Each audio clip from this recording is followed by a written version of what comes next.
ప్రేమగల మా తండ్రి, కృపగల మా దేవ, నీకే వందనాలు, స్తుతులు, స్తోత్రములు చెల్లిస్తున్నాను తండ్రి.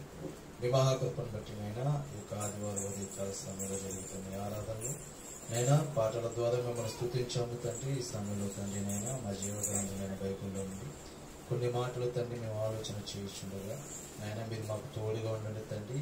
నైనా వినగలిగే చూడును, గ్రహించే హృదయాన్ని దయచేయండి.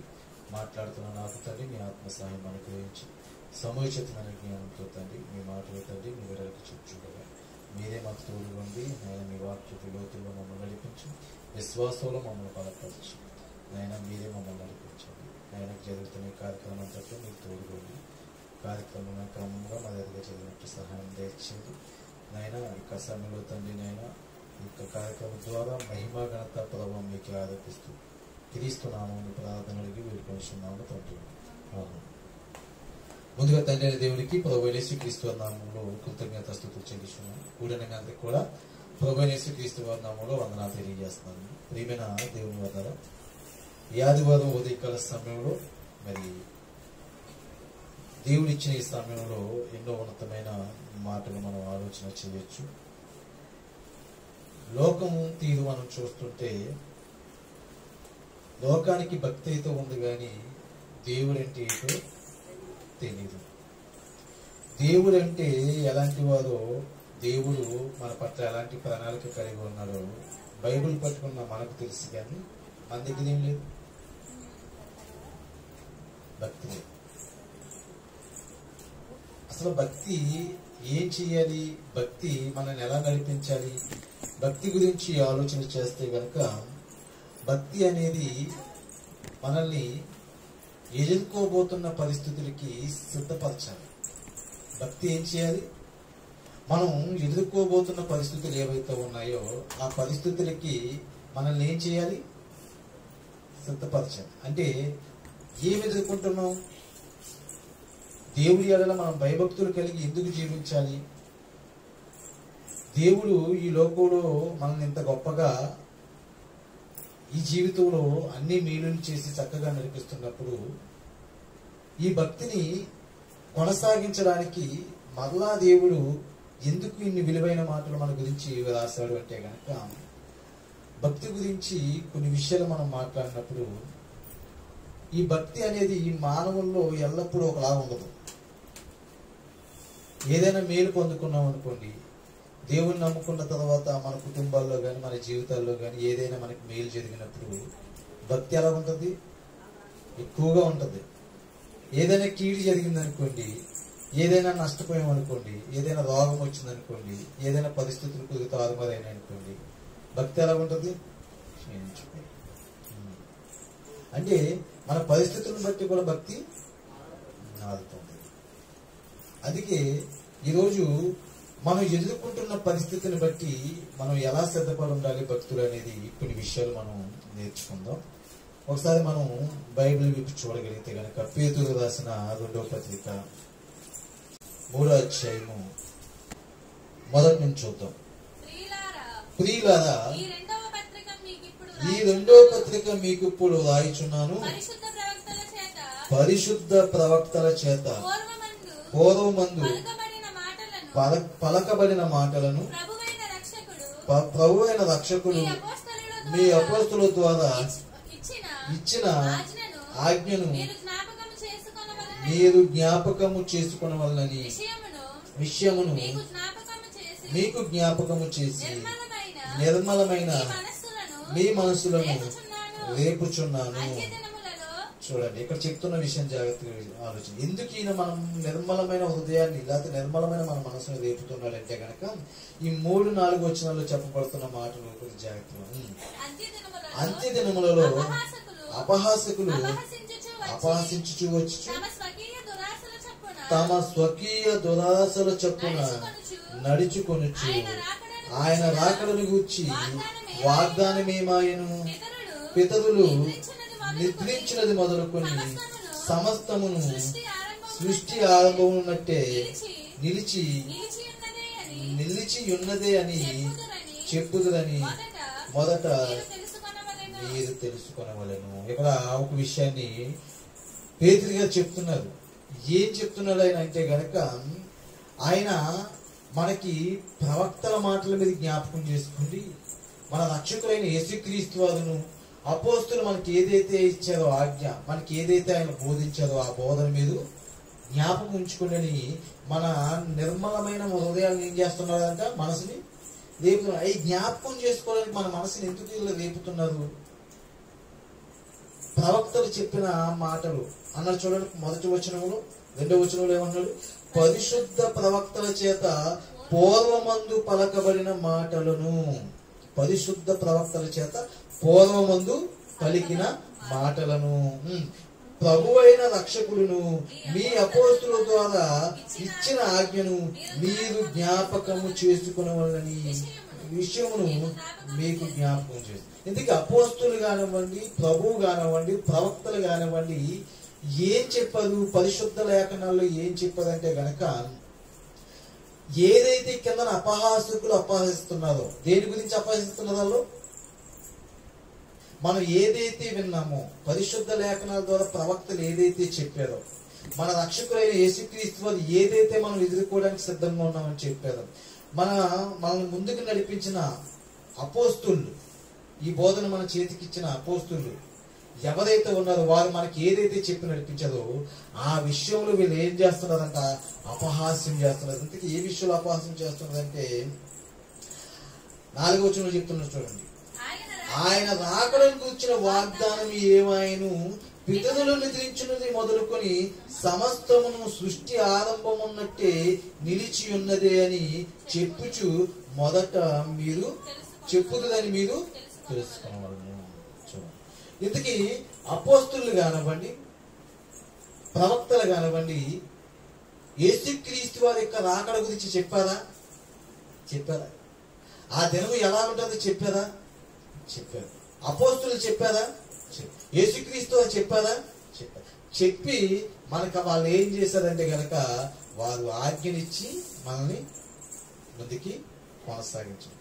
ఏం చెప్పారంటే ఒకానొక రోజు ఆయన మరలా వస్తానన్నాడు. యేసుక్రీస్తు వారి దినం గురించి, ఆ మహాదినమున ఇదిగో పంచభూతములు మిక్కడమైన వేండ్రముతో లయమైపోతాయి అని చెప్పేసి ప్రవక్తలు చెప్పారు, అపోస్తులు చెప్పారు, యేసుక్రీస్తు వారు ఉన్నప్పుడు ఆయన కూడా చెప్పారు. ఇప్పుడు ఈ అపహాసకులు ఏం చేస్తున్నారు? 4వ వచనంలో ఏమంటున్నారు? ఆయన రాకడను కూర్చిన వాగ్దానం ఏమైనా ప్రవక్తలు చెప్పేశారు, యేసుక్రీస్తు మీరు నమ్ముకున్న యేసుక్రీస్తు అన్నారు. ఇప్పుడు ఆయన అపోస్తులు కూడా చెప్పారు కదా. వీటన్నిటిని చెప్పినప్పుడు ఇప్పుడు దాకా ఇంకా ఆయన రాకడ జరగలేదేంటి? ఇంకా ఆయన రాలేదేంటి? ఎవరన్నది మాట? అపహాసకులు అన్నారు.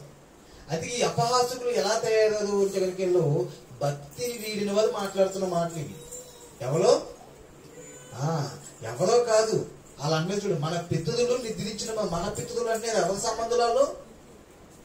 మన పితరులు అన్నారు వాళ్ళు ఇజ్రాయిల్ సంబంధించిన వాళ్ళే. ప్రవక్తలు చెప్పారు నిజమే, యేసుక్రీస్తు చెప్పారు నిజమే, అపోస్తులు చెప్పారు నిజమే. కానీ ఇంకా రాలేదేంటి? మన పితరులు నిద్రించినది మొదలుకొని సమస్తమును సృష్టి ఆరంభంలో ఎలా ఉందో ఇప్పుడును అలాగే ఉందంట. మన పితరులు చనిపోయారు కదా. మన పితరులు అన్నారంటే వాళ్ళు ఎవరనుకున్నారు? ఆల్రెడీ భక్తిలో ఉండి తొలగిపోయి అపహాస్యము చేస్తున్నారు. ఇంతకీ భక్తిలో ఉండి తొలగిపోయి అపహాస్యకులుగా మాట్లాడిన వారి గురించి కొన్ని విషయాలు తెలుసుకుంటే అప్పుడు మనము కూడా వారు మాట్లాడుతున్న మాటలను బట్టి మన యొక్క భక్తిని మనం రాబోతున్న పరిస్థితికి స్థిరపరచుకోగలం. ఒకసారి చూడండి, కీర్తనకారుడు చెప్తున్న మాట 101వ అధ్యాయము 3వ వచనం. నా కన్నుల ఎదుట నేను ఏ దుష్కార్యమును ఉంచుకొనను, భక్తి మార్గము తొలగిన వారి క్రియలు నాకు అసహ్యములు, అవి నాకు అంటనీయను. ఏమన్నా చూడండి ఇక్కడ, భక్తి మార్గము తొలగిన వారి క్రియలు. ఆల్రెడీ భక్తులను ఉన్నారు, కానీ ఈ భక్తి మార్గం నుండి ఏమయ్యేదో తొలగిపోయారు. వీరి క్రియలు ఎలా ఉంటాయి? అసహ్యం. వీరి క్రియలు ఎలా ఉంటాయంటే అసహ్యం, ఎంత అసహ్యంగా ఉంటాయంటే కనుక చెప్పబడిన దేవుడి మాటను కూడా అపహాస్యం చేసేవారు. ఎప్పటి నుంచి దేవుడు రాయిస్తున్నాడు? ప్రవక్తలు ఎప్పటి నుంచి చెప్తున్నారు? అపోస్తులు ఏం చెప్పారు? యేసుక్రీస్తు ఏం చెప్పారంటే కనుక మానవుల యొక్క జీవితము భక్తి తర్వాత వాడు ఎదుర్కోబోయే పరిస్థితి నుండి భక్తి కాపాడుతుందంటే కనుక ఈ భక్తి నుండి తొలగిన వారు మిగతా వారికి కూడా ఏం చూపిస్తున్నారంటే కనుక వారి భక్తిహీనతతో చేత అనేక మందిని ఏం చేస్తున్నారు? మరలా కొలిపేస్తున్నారు. అందుకే వారి క్రియల గురించి భక్తులు ఏమన్నాడంటే, దావీదు గారు ఏమన్నాడంటే కనుక భక్తి మార్గమును తొలగిన వారి క్రియలు నాకు అసహ్యము, అవి నాకు అంటాయి. ముందు అలా తొలగిపోయి అపహాస్యం చేస్తున్నవారు, దేవుడి యొక్క మాటకి వక్రంగా మాట్లాడుతున్నవారు, దేవుడి యొక్క మాటను పూర్తిగా అర్థం చేసుకోలేని వారు, అలాంటి వారి క్రియలు మనకి ఎలా ఉండాలి? అసహ్యంగా ఉండాలి. వారు అంటే వారి క్రియలను ఏం చేయనంటున్నాడు ఆయన?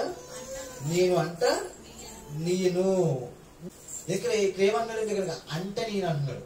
ఇందుకే ఈ భక్తిహీనులు లేకపోతే భక్తి మార్గం తొలగిన వారు ఎలాంటి వారు ఒకసారి మనం చూడగలిగితే పేతురు రాసిన 2వ పత్రిక 3వ వచనం, 3వ అధ్యాయము 3వ వచనం ఒకసారి చూద్దాం. అంత్య దినములలో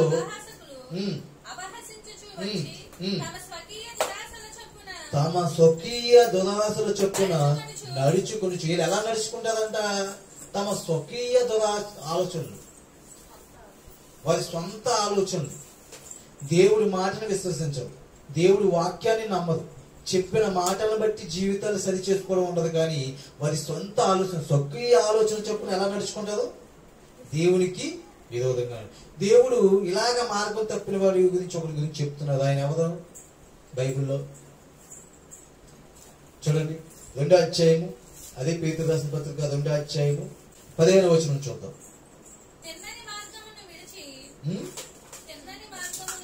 తిన్నని మార్గమును విడిచి బెయేలు కుమారుడైన బిలాము మార్గమును బట్టి త్రోవ తప్పిపోయేది. ఆ బిలాము దుర్నీతి వలన కలుగు బహుమానమును ప్రేమించి. చాలండి. ఈయన ఈ బిలాము ఎలా మార్గం తప్పేశాడంటే గనక దుర్నీతి చేత కలుగు బహుమానాన్ని ప్రేమించాడు. ఎలా ప్రేమించాడు?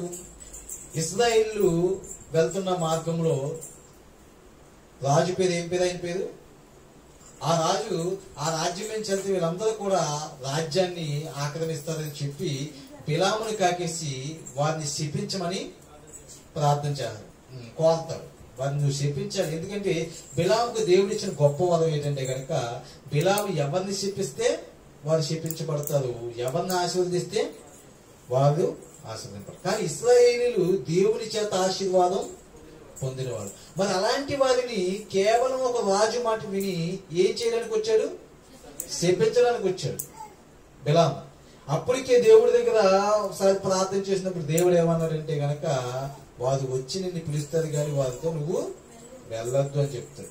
అప్పుడు పంపించేస్తారు.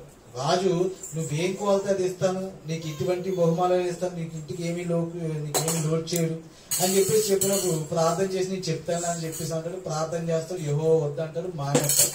మళ్ళా ఇంకా గనులైన వారిని, ఇంకా గొప్ప వారిని, ఇంకా పై అధికారిని పంపించి దేవుడు మళ్ళీ ఏమని కోరుతాడంటే రాజు, ఇదిగో ఇంకా నీకు ఎక్కువగా ఇస్తాడంటే, నీకు ఇది ఇస్తాడంటే అని చెప్పేసి మళ్ళీ బిలాముని ఎప్పుడైతే ప్రలోభ పెడతాడో ఆ ప్రలోభ పట్టినప్పుడు ఆ దుర్నీతిని ఆశించి మళ్ళా ప్రార్థన చేస్తాడు. దేవుడు ఒకసారి చెప్తే అర్థమవుతుంది కదా, మళ్ళా ఏం చేస్తాడు? దేవుడికి మొదలుపెడతాడు. అయినా వద్దంటాడు. అయితే నువ్వు వెళ్ళు, తర్వాత చూద్దాం అని చెప్పేసి పంపిస్తాడు అన్నాడు. అంటే బిలాము యొక్క జీవితాన్ని చూడండి. అంటే ఏం చేస్తున్నాడు? దేవుడి యొక్క మాటను వినకుండా లోకములో ఉన్నదాన్ని ప్రేమిస్తున్నాడు. ఏమన్నా చూడండి ఆయన గురించి 15వ వచనంలో ఏమన్నాడు? తిన్నని మార్గమును విడిచి బెయేలు కుమారుడైన బిలాము పోయిన మార్గమును బట్టి త్రోవ తప్పిపోయేది. ఎవరు త్రోవ తప్పిపోయేది? ఇంకో ఈ భక్తులే పైన చెప్పబడుతున్న ఈ భక్తులందరూ కూడా బిలాము ఎలాగైతే త్రోవ తప్పిపోయాడో అలాగే ఈ భక్తి మార్గంలో నడిచే వారందరూ కూడా ఈ లోకంలో దేనికో దానికి వారు ఏమవుతున్నారు? ప్రేమిస్తున్నారు. దేన్ని ప్రేమించాడు? ఎందుకు బిలాము అంటే కనుక త్రోవ తప్పిపోయి 16వ వచనంలో ఆ బిలాము దుర్నీతి వల్ల కలుగు బహుమానమును ప్రేమించెను. అంటే మార్గం, భక్తి మార్గంలో నుండి తొలగిపోవడానికి దేన్నో దాన్ని ప్రేమిస్తే తొలగిపోతామా? అంతే కదా. ఈరోజు విశ్వాసంలోని తొలగిపోవడానికైనా, భక్తి నుండి తొలగిపోవడానికైనా అపవాది ఏ మీద చూపిస్తుంది? లోకంలో నువ్వు దేవుని కంటే దేన్నైతే ఎక్కువగా ప్రేమిస్తావో దాన్ని నీకు ఎరగా చేస్తుంది. అంతే కదా. అలాగే కదా అందరినీ పట్టుకుని పోతుంది. అవునా? దేన్నైతే ఎక్కువగా ప్రేమిస్తావు. ఇప్పుడు బిలాము దేన్ని ప్రేమించాడు? దుర్నీతి వల్ల కలుగు బహుమానం. ఇలాగే ఇప్పుడు భక్తి పదులుగా చెప్పుకుంటున్న భక్తిహీనుల గురించి కూడా మాట్లాడుతున్నాడు. ఒకసారి చూద్దాం. తిమోతికి రాసిన పత్రిక. వాళ్ళు కూడా ఎలా నడుచుకుంటున్నారో ఒకసారి చెప్తున్నాడు. అప్పుడు మనం భక్తిగా ఉన్నామా లేకపోతే రాబోతున్న రాకడకు సిద్ధంగా ఉన్నామో మనకి అర్థం. తిమోతికి రాసిన 2వ పత్రిక 3వ అధ్యాయము 5వ వచనం చూద్దాం. పైకి భక్తి గలవారి వలె ఉండి దాని శక్తిని చూడండి. పైకి ఎలా ఉంటాం? భక్తి గలవారు ఉంటాం. మన భక్తి మనకి ఏం పుట్టించాలి? ధైర్యం పుట్టించాలి. అంతేగాని పైకి భక్తిగా ఉండి తర్వాత ఏం చేస్తుందంటే పైకి భక్తి గలవారి వలె ఉండి దాని శక్తిని ఆశ్రయించిన వారై యుందురు.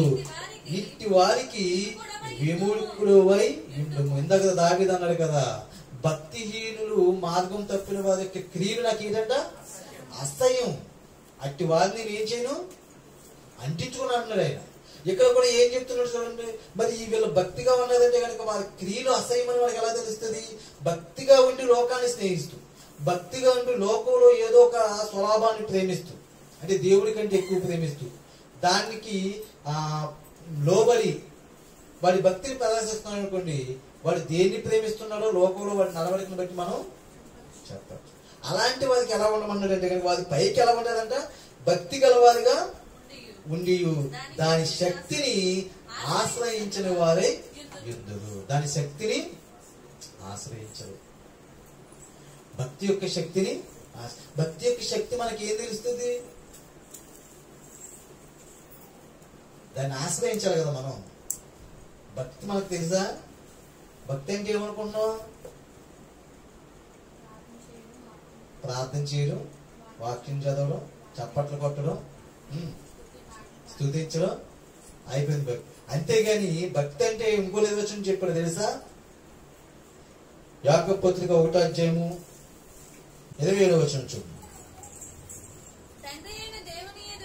తండ్రి అయిన దేవుని ఎదుట పవిత్రమును నిష్కలంకమైన భక్తి ఏదని. చూడండి, తండ్రి అయిన దేవుని ఎదుట పవిత్రమును నిష్కలంకమైన భక్తి ఏదనగా దిక్కులేని పిల్లలను, విధవరాండ్లను వారి ఇబ్బందుల్లో పరామర్శించుట. ఒకటి, ఇహలోక మాలిన్యము తనకంటకుండా తన్ను తాను కాపాడుకుంటేయే.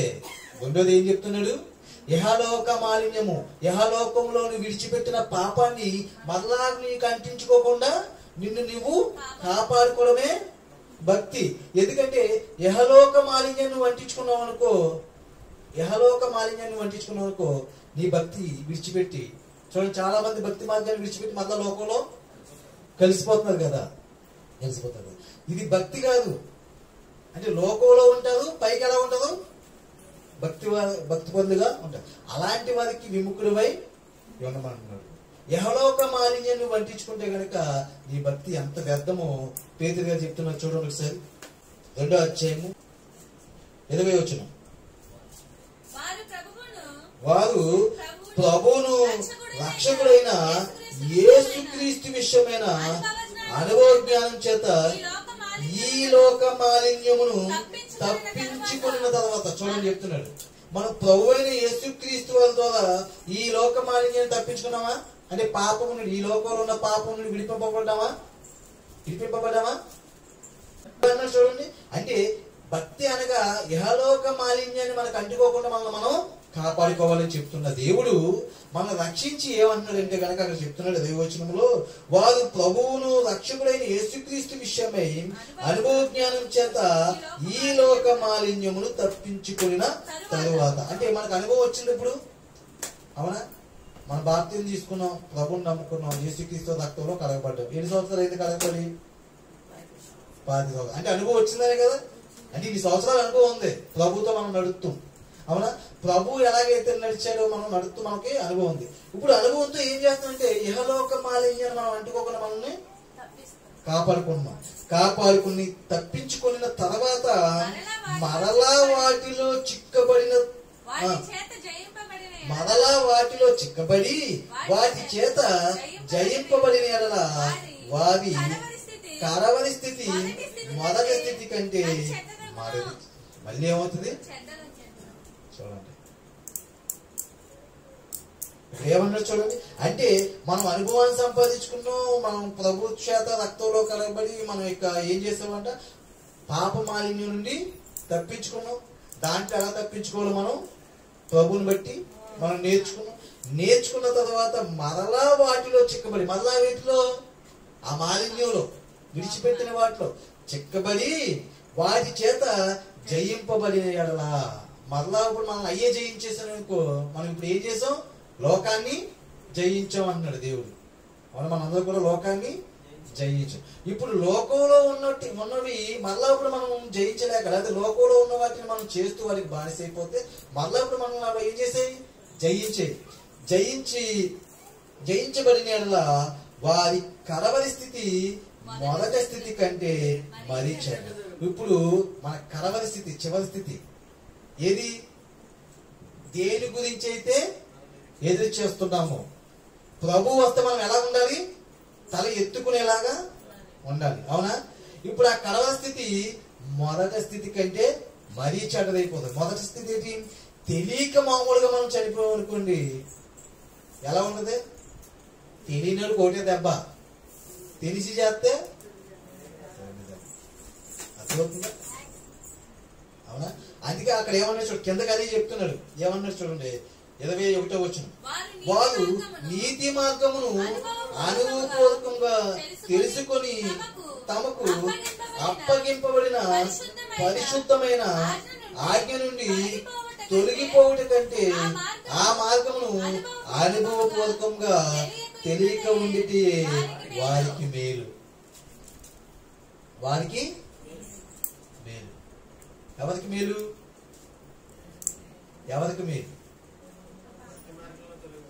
తొలగిపోయిన వారికి. ఏ మార్గం తెలుసుకోకుండా ఉండటం? నీతి మార్గం. ఇప్పుడు నీతి మార్గం తెలుసుకున్నాం, అందులో అనుభవాన్ని సంపాదించుకున్నాం. కానీ మళ్ళా ఇదిగో భక్తికి పైకి చూపిస్తూ లోపల, లేదంటే కనుక మనం లోకంలో ఏదో ఒక దానికి మనం ఎదుగుతే కనుక మన ఆ నీతి మార్గాన్ని అనుభవపూర్వకంగా తెలుసుకున్నటువంటి మేలు. కానీ అలా తెలుసుకున్న వారు అలాగ అనుభవాన్ని తెలుసుకుని, లేకపోతే అలాగా ప్రభు యొక్క మాటను బట్టి లోకంలో రక్షింపబడిన వారు ఏమని అడుగుతున్నారండి? ఇప్పుడు పేతురుని ఏమని అడుగుతున్నారు? అసలు యేసుక్రీస్తు ఏం చెప్పారు? అపోస్తులు ఏం చెప్పారు? ప్రవక్తలు ఏం చెప్పారు ఆ ధర్మం గురించి? అంటే కనుక యేసుక్రీస్తు ఆ ధర్మం గురించి ఏం చెప్పారు ఒకసారి చూద్దాం. లోకాసు వార్త 21వ అధ్యాయము 25 నుంచి చూద్దాం. మరియు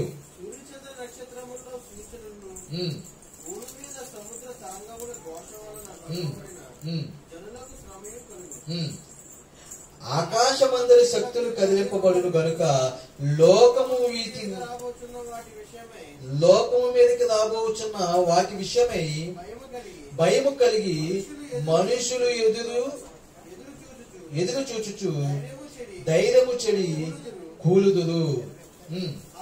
అప్పుడు మనుష్య కుమారుడు ప్రభావముతో మహామహిమతో మేఘాలులై వచ్చుట చూతురు. చూడండి, ఇంకా రావట్లేదు అని అడుగుతున్నారు కదా. అది రావట్లేదంటే కనుక దానికి ఒక సమయాన్ని దేవుడు ఇచ్చాడు. లోకమంతా మారాలని ఆయన ఏం చేస్తున్నాడు? దీర్ఘశాంతంతో ఎదురు చూస్తున్నాడు. ఎందుకు ఎదురు చూస్తున్నాడంటే చూడండి, ఆ కాలాన్ని ఇంకా మనుషులు మారకుండా ఎలా ఉంటదంటే కనుక అక్కడ చెప్తున్నాడు 25వ వచనంలో, ఆకాశమందుల శక్తులు కదిలింపబడును గనుక లోకము మీదకి రాబోచున్న వాటిని విషయమై భయము కలిగి మనుషులు ఎదురు చూచుచు ధైర్యము చెడి కూలుదురు. లోకం మీదకి రాబోతున్న భయంకరమైన పరిస్థితులను చూసి మనుషులు ఎదురు చూస్తూ ఏం చేస్తారంట? ధైర్యము చెడి కూలుదురు. అవునా? కానీ మనల్ని ఎలా ఉండమన్నారు చూడండి, చెప్తున్నారు కదా 7వ వచనం. అప్పుడు మనుష్య కుమారుడు ప్రభావంతోను మహామహిమతోను మేఘాదుడే వచ్చుట చూతుడు.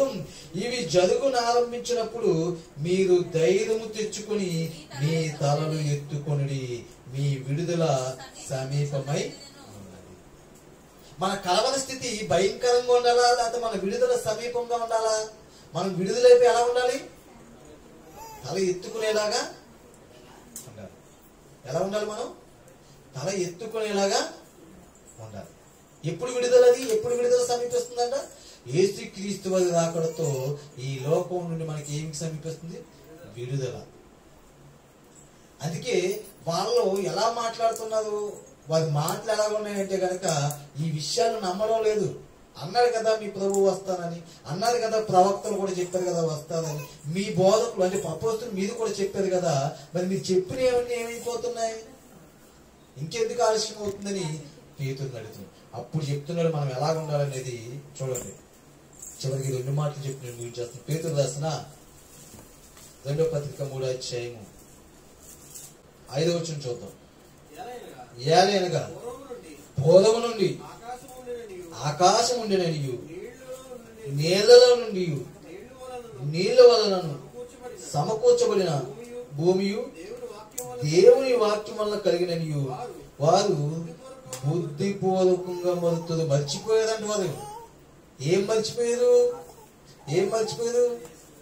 ఏలయనగా పూర్వం నుండి ఆకాశం ఉండిననియు నేల నుండి నేల వలనను సమకూర్చబడిన భూమియు దేవుని వాక్యం వలన ఏమైందంటే కలిగిననియు వారు బుద్ధిపూర్వకముగా మరుతులు. ఆ నేల వలన అప్పుడున్న లోకము నీటి వరదలో మునిగి నశించను. దేవుడు ఈ సృష్టిని ఎలా చేశాడు? దేవుడు ఎలా చేశాడు? ప్రారంభంలో ఆకాశములను భూమిని ఎలా చేశాడు? అక్కడ చెప్తున్నాడు కదండి 5వ వచనం. ఏలయనగా ఆయన పూర్వం నుండి ఆకాశము ఉండిననియు నేలలో నుండి నేళ్ల వలనను సమకూర్చబడిన భూమియు. ఎక్కడ నుండి? నేలలో నుండి నేళ్ల వలన సమకూర్చబడిన భూమి. ఎప్పుడు చేశాడు ఇది? ఆదికాండంలో చేశాడు కదా. ఎప్పుడు? ప్రారంభంలో. అవునా? ఆదికాండం 1వ అధ్యాయం చెప్తారు, ఒకసారి చూడండి. ఇది ఈ మాటను వారు ఏం చేశారంట? బుద్ధిపూర్వకంగా మరిచిపోయేదంట. 6వ వచనం, 1వ అధ్యాయం 6వ వచనం. మరియు దేవుడు జలముల మధ్య ఒక విశాలము కలుగును, ఆ జలములు ఈ జలములను వేరుపరచునుగా కానీ పలికిన. ఏమన్నాడంట? జలముల మధ్య ఒక విశాలము కలుగును. ముందేమున్నాయి? నేల వల్ల కలిగింది అన్నాడు కదా విశ్వం.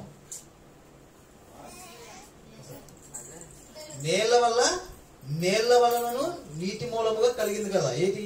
ఆకాశమును భూమి. చూడండి ఆ నేలలో నుండి ఎలా తీస్తున్నాడు ఆకాశం భూమి అక్కడ చెప్తున్నాడు. మరియు దేవుడు జలముల మధ్య ఒక విశాలము కలిగి ఆ జలములను ఈ జలములను వేరు పలుచును కాకని పలికను.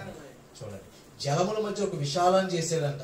విశాలం చేసి పై జలాన్ని కింద జలాన్ని వేరుపరిచి తర్వాత ఏమన్నాడు? దేవుడు ఆ విశాలము చేసి విశాలము కింద ఉన్న జలములు విశాలం మీద జలములను వేరుపరచగా ఆ ప్రకారం ఆయన దేవుడు. చూడండి విశాలం పైన ఉన్న నీళ్ళకి విశాలం కింద ఉన్న నీళ్ళకి పేరు పెడుతున్నాడు. దేవుడు ఆ విశాలమునకు ఆకాశం అని పేరు పెట్టాను. అస్తమయమును ఉదయము కలుగుగా 2వ దినము. ఆకాశాన్ని ఎక్కడ చేశాడు? నీళ్ల మధ్య విశాలము కలుగజేసి పైన వాటికి ఆకాశం అని పేరు పెట్టాడు. ఇప్పుడు మయాన్ని ఏమొచ్చింది? ఖాళీ వచ్చింది. విశాలం అనగా ఖాళీ వచ్చింది. ఇప్పుడు చూడండి, ఇప్పుడు భూమి ఉందా? మనం నివసిస్తున్న ఈ భూమి ఉంది కదా. ఈ భూమి నుండి పైకి వెళ్ళిపోయి చాలా మంది ఇప్పుడు అంతరిక్షంలోకి వెళ్తారు కదా. ఆ భూమిని ఏం చేస్తున్నారు? చూస్తున్నారు కదా. చూస్తున్నప్పుడు పైన ఏం కనపడుతుంది? ఆకాశమే కనపడుతుంది. ఇప్పుడు భూమి కింద ఇంకో దేశం ఉంది. భూమి ఎక్కడ ఉంది? శూన్యంలో ఉంది. ఈ భూమి చుట్టూ ఏమున్నాయి? 3 అంతులు నీరు ఉంది. కానీ చుట్టూ ఏమున్నాయి? దేశాలు. అంటే ఇప్పుడు మన అమెరికాకి కిందకైనా వెళ్ళాలి, అవునా? వెళ్ళాలా? ఇప్పుడు కింద ఉన్నవాడికి కూడా ఆకాశమే కనపడుతుంది, కానీ వాడికి ఏముంది? చీకటి ఉంటుంది. ఇప్పుడు మనకి పగలు, వాళ్ళకి చీకటి. ఇప్పుడు అలా కిందకి వెళ్ళిపోయి చూసిన పైకి ఆకాశమే కనపడుతుంది. ఇలా పైకి వచ్చి చూసినా పైన ఏం కనపడుతుంది? ఆకాశమే కనపడుతుంది. అంటే ఈ ఆకాశం చుట్టూతో ఉంది, మయాన్న విశాలం కలగజేశాడు, దాన్నే ఆకాశం అని పేరు పెట్టాడంట. పైన ఉన్న చుట్టూతో ఉన్న దీనికి ఆకాశం అని పేరు పెట్టి మయాన్ని పెద్ద విశాలాన్ని కలగజేశాడు. ఈ విశాలం మధ్య దేవుడు ఏం చేశాడంట? ఈ సృష్టిని పెట్టాడు, భూమిని పెట్టాడు. చూడండి, దేవుడు ఎంత చేసి ఇది చెప్పితే ఇప్పుడు ఏమన్నారు? వాళ్ళు బుద్ధిపూర్వకంగా మర్చిపోయాడు. మీరు ఏమన్నారు అని చెప్పేసి వాళ్ళు ఏం అపహాసం చేస్తున్నారు చూడండి.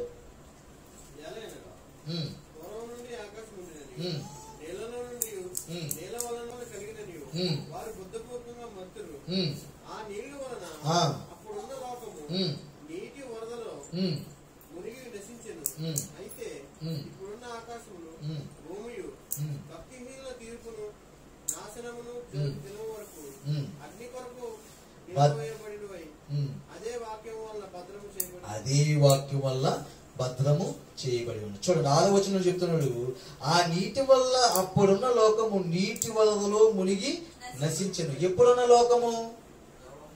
నోవహు దినాలు. చేసిన ఈ సృష్టి మీద దేవుడు ఒకసారి ఏం చేశాడు? దేవుడు ఏం చేశాడు? జలరాశిని కురిపించాడు. అందుకన్నాడు, ఆ నీటి వలన అప్పుడున్న లోకము నీటి వరదలో మునిగి నశించాడు. నోవహు కాలంలో అందరూ నీటి వరదలో మునిగిపోయారా? నశించిపోయారా? అప్పుడు దేవుడు అన్నాడా నోవహుతో? ఏమన్నాడు? అది కూడా మర్చిపోయాడు బుద్ధిపూర్వకంగా. ఏమన్నాడు? నువ్వు ఒక వారం రెడీ చేసుకో, నేను భూమి మీదకి జలప్రలయాన్ని తెప్పిస్తున్నాను, మొత్తం అందరూ కూడా నాశనం అయిపోతారు, వారలో ఉన్నవాడే రక్షణ. మరి జరిగింది? అది జరిగిందా? జరిగింది. అది కూడా వీళ్ళు ఏమైపోయిందంటే బుద్ధిపూర్వకంగా మర్చిపోయింది. అందుకే అన్నాడు, ఆ నీటి వరదలో అప్పుడున్న లోకము ఏమైంది? మునిగి నశించెను. అయితే ఇప్పుడున్న ఆకాశము భూమియు భక్తిహీనుల తీర్పును నాశనమును జరుగు దినము వరకు అగ్ని కొరకు నిలువ చేయబడి అదే వాక్యము వలన భద్రము చేయబడి ఉన్నది. చూడు, ఇప్పుడున్న ఈ భూమి, ఇప్పుడున్న ఈ ఆకాశము ఏమైందంట? ఏమన్నాడు? భక్తిహీనుల తీర్పును నాశనము జరుగు దినము వరకు. చూడండి, ఎవరికంట? భక్తిహీనుల తీర్పు. అందుకే ఆ దినముకు దేవుడి యొక్క విశ్వాస జీవితంలో కొనసాగుతున్న మన భక్తిని మనం ఏం చేసుకున్నాం? ఆ సమయానికి మనం సిద్ధపడి ఉన్నామా లేదా అనేది మనం చూసుకోవాలి. ఎందుకంటే చాలా మంది భక్తిని కనపరుస్తున్నారు, కానీ మరలా ఏమవుతున్నారంట? పడిపోతున్నారు. పడిపోయి ఈ లోకంలో కలిసిపోతున్నారు. కానీ వారిలా మనం ఉండకూడదని ఇప్పుడు ఎందుకు ఉందంటే గనక ఈ ఆకాశం ఈ భూమి దేని కొరకు నిల్వ చేయబడ్డాయని చెప్తున్నాడు అక్కడ. దేని కొరకు నిల్వ చేయబడాలని చెప్తున్నాడు అక్కడ? భక్తిహీనుల తీర్పును నాశనము జరుగు దినము వరకు అగ్ని కొరకు నిలువ చేయబడి ఉన్నవి. దేని కొరకు? అగ్ని కొరకు. ఒకప్పుడు వలతో ముంచేశాడు, ఇప్పుడు అగ్నితో కాల్చేస్తాడు. దేన్ని? ఇప్పుడున్న ఆకాశమును, ఇప్పుడున్న భూమి, అది కాల్చేస్తాడు. ఇది మళ్ళీ దేని చేత భద్రం చేయబడి ఉన్నది? అదే వాక్యము వలన భద్రము చేయబడి ఉన్నది. ఏది అదే వాక్యం అంటే? ఏ వాక్యం అయితే ఈ సృష్టిని కలిగించిందో అదే వాక్యంతో ఇది భద్రం చేయబడి, లేకపోతే ఎప్పుడో కొనసాగుతుంది. చూడండి, ఇప్పటికీ శాస్త్రవేత్తలు చెప్తున్నారు, బాబాయ్ మన మీదకి ఆ సైడ్ వచ్చేస్తుంది, భూమి గ్రావిటీ తగ్గిపోతుంది, సూర్యునిలో పెద్ద పెద్ద తుఫాన్లు రేగుతున్నాయి, మొత్తం మనం నివసిస్తున్న విశ్వం అంతా చాలా వేడిగా ఉంది, పరిస్థితులు చాలా తారుమారుగా ఉన్నాయి, శాస్త్రవేత్తలకే అంత చక్రం లేదు. అదే అన్నాడు యేసుక్రీస్తు, ఆకాశమందు శక్తులు ఏమవుతున్నాయి? కదిలింపబడుతున్నాయి. ఏ శక్తి చేత అయితే దేవుడు ఈ విశ్వాన్ని బంధించాడో ఆ శక్తిని ఏం చేస్తున్నాడు? కదిలింపజేస్తాడు. ఎందుకు? శాస్త్రానికి తెలియడం లేదు. ఎక్కడి నుంచి ఏదో గ్రహం మీదకి వెళ్ళిపోతే అక్కడ బాగుంటుందేమో ఎదుగుతున్నాడు, కానీ అసలు ఇది ఎందుకు ఇలాగ అయిపోతుందో ఆలోచించలేదు. కానీ ఏ వాక్యం అయితే ఈ సృష్టిని కలిగించిందో అదే వాక్యము ఇప్పుడు ఏం చేస్తుందంటే ఈ సృష్టిని భద్రం చేస్తుందంట. ఎందుకు చేస్తుందో కింద చెప్తున్నాడు చూడండి, 8వ వచనం. ప్రియులారా ఒక సంగతి మర్చిపోకుడి, ఏమనగా ప్రభు దృష్టికి ఒక దినము 1000 సంవత్సరములు, 1000 సంవత్సరములు ఒక దినము వలె ఉన్నది. కొందరు ఆలస్యమును ఎంచుకున్నట్టు ప్రభు తన వాగ్దానం గురించి ఆలస్యము చేయువాడు కాడు గాని ఎవరును నశింపవలనని నిశ్చయింపక అందరూ మారు మనసు పొందవలని కోరుచు మీ ఎడల దీర్ఘశాంతము గలవారై ఉన్నాడు. చూడండి, ఎందుకు ప్రభు ఆలస్యం చేస్తున్నాడు అనుకున్నది మీరు? ప్రభు అక్కడ 9వ వచనంలో కొందరు ఆలస్యం ఎంచుకున్నట్లు ప్రభు తన వాగ్దానం గురించి ఆలస్యము చెయ్యువాడు కాడు. ఆయన అన్నట్టుగా వచ్చేచ్చు ఆలస్యం చేయకుండా, కానీ ఏం చేస్తున్నారు? దేని గురించి ఆలస్యం చేస్తున్నారు అక్కడ అంటే కనుక అక్కడ చెప్తున్నాడు, అందరును ఎవరును నశింపవలనని. చూడండి, ఎవరు కూడా నశింపకూడదు, ఎవరును నశింపవలనని నిశ్చయింపక. ఆయనకి అసలు ఇష్టం లేదు, ఎవరు కూడా నశించుకోవడం ఆయనకి ఇష్టం లేదు. అందుకే ఆ వాక్యం చేత ఈ సృష్టిని ఏం చేస్తున్నారు? అదే వాక్యం చేత భద్రం చేస్తున్నారు. తిరిగేస్తుంది, వెళ్ళిపోతుంది, రోజులు గడిచిపోతుంది, సంవత్సరాలు గడిచిపోతుంది అనుకున్నాం, కానీ ఆయన భద్రం చేయబట్టి అది ఉంది. లేదంటే మనం చేస్తున్న అక్రమానికి, మనం చేస్తున్న పాపపు భూష్టమైన ఈ యొక్క కార్యక్రమానికి ఈ సృష్టి ఎప్పుడో. కానీ ఏంటంటే దేవుడు అవకాశం మారుతారు. ఎవరు కూడా నశించకూడదు. ఆయన ఇష్టపడడం లేదు నశించడం, మనం మనుషులు నశించుకోవడానికి ఇష్టం. అందుకే ఆయన అన్నాడు, ఎవరు కూడా నశింపక అందరూ వారి మనసు పొందవాలని కోరుచు ఆయన మీ ఎడల దీర్ఘశాంతము గలవాడై ఉన్నాడు. ఎలా ఉన్నాడు? ఆయన దీర్ఘశాంతం గలవాడు ఉన్నాడు. కాబట్టి ఆయన రావడం ఆలస్యం చేస్తున్నాడని చెప్పేసి ఒకడు ఏం చేస్తున్నాడంట? ప్రభు ఉపమాన రీతికి చెప్తాడు. ప్రభు రాక ఇంకా ఆలస్యం అవుతుందని ఏం చేస్తాడంట? ఏం చేస్తాడు?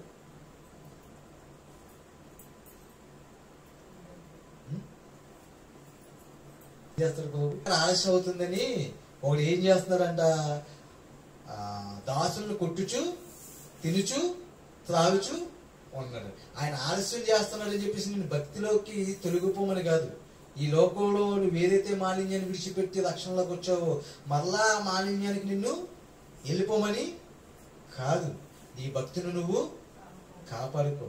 నువ్వు అలా కాపాడుకుంటే నీ భక్తి నీకేం కలిగిస్తుంది? ధైర్యాన్ని పుట్టిస్తుంది. అందుకే అందరూ భయంతో చెడిపోయి, అందరూ భయంతో ఏమవుతుంది? బెదిరిపోయినా నేను వచ్చినప్పుడు మీకు విడుదల సమీపిస్తుంది. మీరు నా ఎదుట ఎలా ఉంటారు? మీరు తలలో ఎత్తుకొని ఏదైతే మీరు ఈ లోకానికి ప్రకటించారో, ఈ లోకం ఏదైతే వెళ్తాను అనుకున్నారో ఆ రోజు గుండెలు బాదుకొని చూస్తారు. మీరు నా ఎడల భక్తి కలిగి ఉన్నది కాబట్టి, నా ఎడల విశ్వాసం కలిగి ఉన్నది కాబట్టి ఆ రోజు మీరేమవుతారు? తలలు ఎత్తుకొని ఉంటారు. అందుకే మన భక్తిని అలాగా కాపాడుకోవాలి. భక్తిహీనులు మార్గం తొలగిపోతారు. ఎందుకంటే తెలుసా? మళ్ళా వారు లోకంలో ఉన్న మాలిన్యాన్ని అంటించుకుంటారు. ప్రభు కలిగించిన రక్షణ నుండి తొలగిపోతారు. అట్టి వారి స్థితి మొదటి స్థితి కంటే కడపడి స్థితి మరి చెడ్డదైపోతుంది. మారినప్పుడు ఎలా ఉంటుంది? ఇలా ఇష్టానుసారంగా బ్రతుకుతాడు, చనిపోతాడు. దేవుణ్ణి ఎరిగి మరలా చెడిపోయి చచ్చిపోతే గనక చివరి స్థితి ఏంటి? కాల్చేస్తుంది. కాబట్టి ఆ స్థితిలోకి మన భక్తి వెళ్ళకూడదు. అందుకే భక్తి గురించి ఒక బిలాము మార్చుకున్నాడు, కానీ తర్వాత ఆయన గాలి చేత హెచ్చరింపబడి.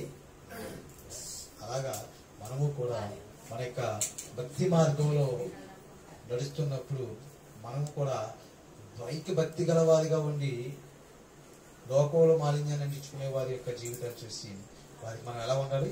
విముఖులమై ఉండాలి. కాబట్టి దేవుడి యొక్క మాటలు వెనుకల్లో ఫలింపు చేయగా ప్రార్థన చేస్తాం. మహాపరిశుద్ధుడా, ప్రేమ గల తండ్రి, కృపగల మా దేవ, మీకే వందనాలు.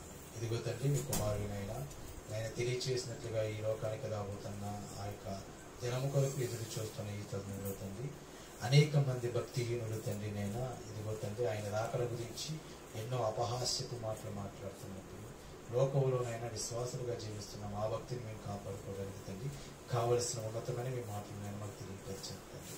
ఇదిగో తండ్రి, ఆ దినము తండ్రి నైనా వారికి బెదిరినైనా వారినైనా వారినైనా లోకంలో తండ్రి భయముతో ఉంటారు, కానీ మీదనైనా మీ విడుదల సమీపిస్తుంది కాబట్టి మీరు తలలించుకొని మీరు ధైర్యంగా ఉండాలని మీ కుమారుడు తెలియజేసిన ఆ వాక్యపు మాటను బట్టి తండ్రి, ఇంకో తండ్రి ఏదైనా మేము ఎంతో ధైర్యంగా ఉంటూ మేము ఎదుర్కొంటున్న పరిస్థితుల్లో మా భక్తిని నైనా మా జీవితాన్ని యహలోక మాలిన్యానికి మరలా అప్పగించగల తండ్రి నేను మీ ఎడల మీ యొక్క మాటల ద్వారా విశ్వాసంలో మరి ముందుకు ఇంకా బలపడుతూ ముందుకు కొనసాగే ధైర్యాన్ని కూడిన బిడ్డలందరికీ దయచేసి మీకు ఫలింపచేయండి. మా రక్షకులు మీకు నీ కుమారుడైన యేసుక్రీస్తు నామములో ఈ ప్రార్థన అడిగి వేడుకొనిచున్నాము తండ్రి. ఆమేన్.